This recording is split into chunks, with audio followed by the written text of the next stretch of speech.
मैं मौलाना मजहरुल हक को लंदन में तब से जानता हूँ जब वे बार की पढ़ाई कर रहे थे और जब मैं उनसे 1915 में बॉम्बे कांग्रेस में मिला, जिस साल वे मुस्लिम लीग के अध्यक्ष थे, तो उन्होंने फिर से परिचय स्थापित किया। मोहनदास करमचंद गांधी, महात्मा गांधी ने मजहरुल हक के बारे में अपनी आत्मकथा में लिखा था, जो एक प्रख्यात भारतीय स्वतंत्रता सेनानी थे और गांधी के इंग्लैंड पहुंचने पर वहां मौजूद थे। वास्तव में वे लंदन में भारतीय मुस्लिम छात्रों के एक संघ अंजुमन इस्लामिया के संस्थापक थे, जिसने गांधी को सार्वजनिक जीवन से परिचित कराया। अंजुमन इस्लामिया नाम से कोई इसके उद्देश्यों को गलत समझ सकता है। डॉक्टर सच्चिदानंद सिन्हा लिखते हैं, उन्होंने मजहरुल वहां लंदन में अंजुमन इस्लामिया की शुरुआत की, जो मुसलमानों के लिए संगठित होने के बावजूद कई सालों तक मुस्लिम और गैर मुस्लिम भारतीयों की पसंदीदा बैठक जगह थी, और जहां मैं फरवरी 1890 में लंदन आने के बाद से ही जाता रहा। भारत लौटने के बाद मजहरुल कुछ सालों के लिए न्यायिक सेवाओं में शामिल हुए और उसके बाद वकालत शुरू कर दी। उन्होंने बिहार के प्रमुख वकीलों में से एक के रूप में अपनी पहचान बनाई, लेकिन जल्द ही राष्ट्रीय सेवा ने उन्हें बुला लिया।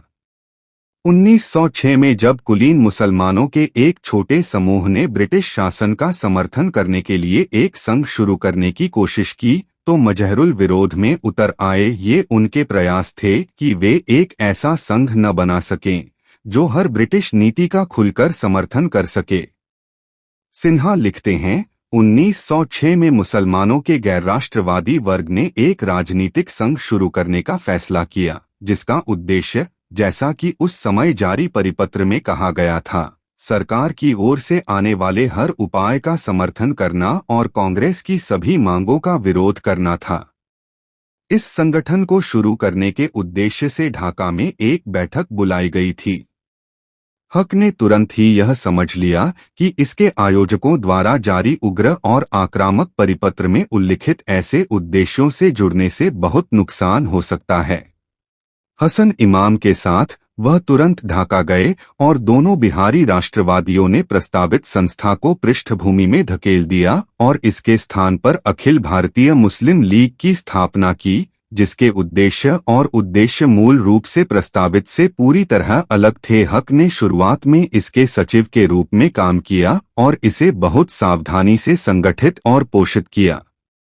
मजहरुल ने कुछ मुस्लिम वर्गों द्वारा अलग निर्वाचिका की मांग का सार्वजनिक रूप से विरोध किया। इसके लिए प्रेस के एक वर्ग ने उनका मजाक उड़ाया और कथित तौर पर मुसलमानों के हितों को नुकसान पहुंचाने के लिए उन पर हमला किया।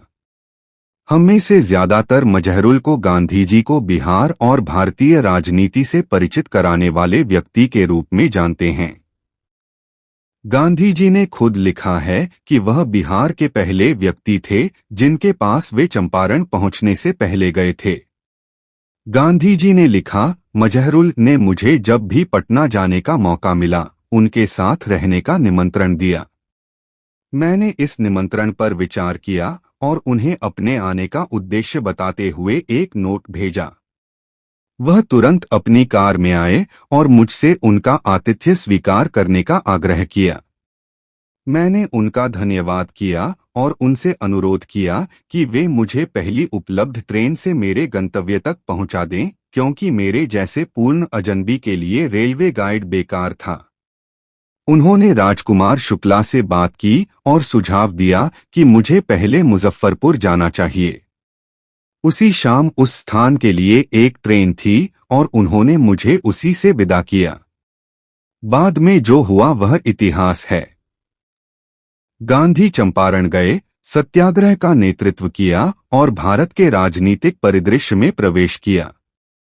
इसके बाद मजहरुल गांधी द्वारा शुरू किए गए आंदोलन के करीब रहे।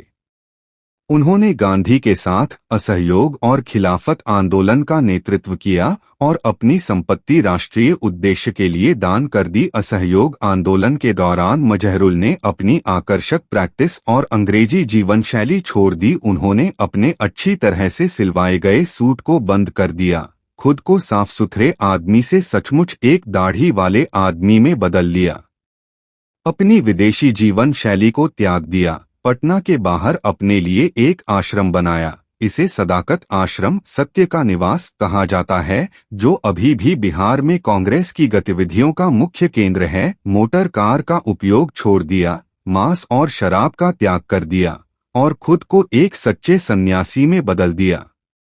और इस तरह वे अंत तक अपने नए जीवन और आदर्शों पर अड़े रहे।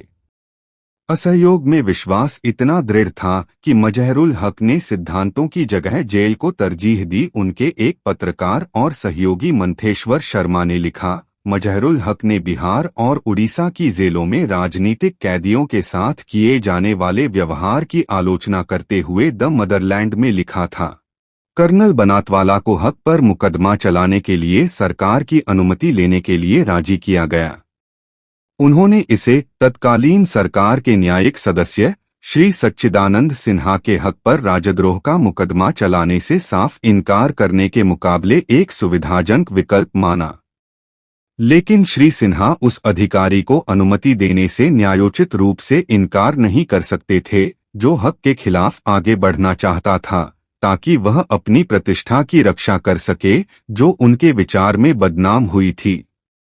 मामला महीने दर महीने खींचता गया।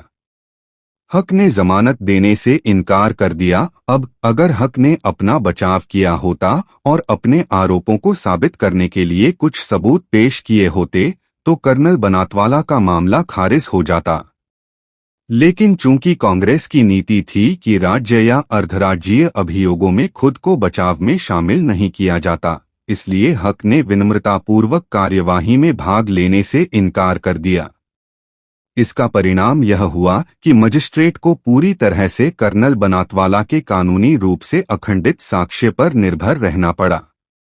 आंदोलनकारी बनने से पहले मजहरुल ने औपनिवेशिक व्यवस्था के भीतर से ही चीजों को सही करने की कोशिश की। 1911 में भारत के गवर्नर जनरल लॉर्ड हार्डिंग की परिषद के 54 सदस्यों में से एक के रूप में उन्होंने दमनकारी कराधान का मुद्दा उठाया था और भारतीयों के लिए मुफ्त अनिवार्य शिक्षा की मांग की थी।